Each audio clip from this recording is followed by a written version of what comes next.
Ever since I can remember, I've always enjoyed doing science. The process of asking questions and trying to figure out what is driving these different changes that we see in the world around us, and not just accepting the status quo. And that, I think, is really what fuels the innovation and discovery at UCSF.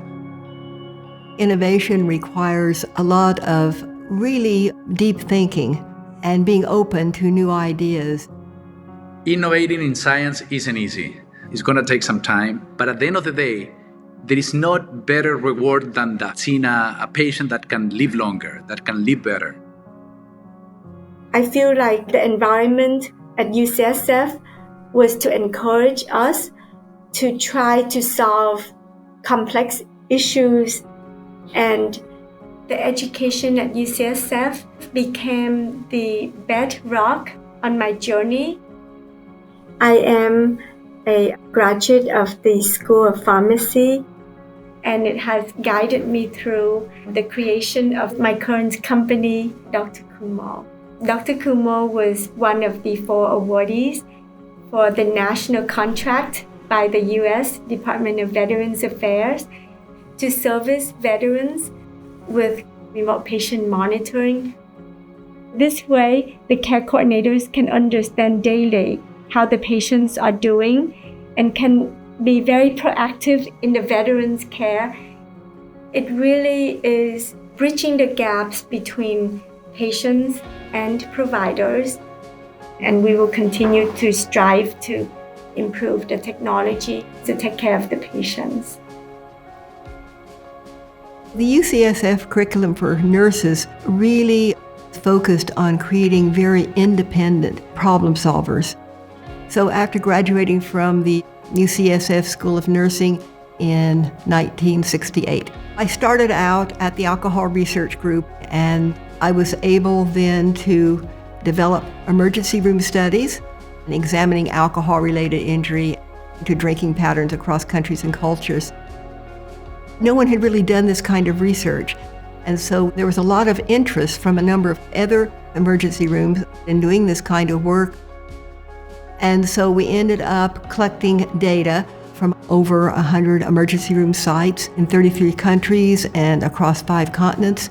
And this then became the gold standard for doing emergency room studies. The data was a primary purpose, but other purposes that it's been used for is informing foreign policy in prevention of alcohol-related injuries. It's been used to establish safe drinking guidelines for a number of countries and has significantly impacted the field of epidemiology. I grew up in Chile and I applied to the graduate program at UCSF. I graduated in 2006. And for me, coming from Chile, where you have a more like traditional education, was a big change to see that from day one, the professor was almost like a colleague, that you could talk to them. You were able to connect with them. So after that, I realized that this is what I really wanted to do in my life. I wanted to pursue science in an environment like the one that UCSF was providing. Because of the amazing experience that I was having at UCSF, I'm trying to bring a little bit of that to Chile, to help people doing research in Chile in connecting them with amazing places like UCSF. And also to make the Latin America investment community see that they can also invest in science. One of the things that I'm most excited about these days is gene editing.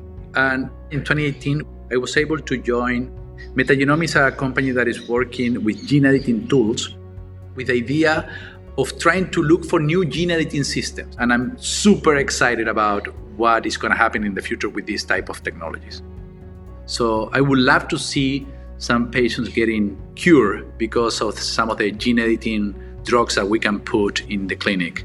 I would also love to see more connections between Latin America and the US. I think there are amazing opportunities here to look for new technologies and also to find the right investor to support technologies coming from the US. So hopefully we're going to see much more of that. UCSF has a culture of innovation that really supports scientists to go to the next level and push the boundaries, but also the fact that UCSF was a place that created therapeutics that could change the trajectory of people's health.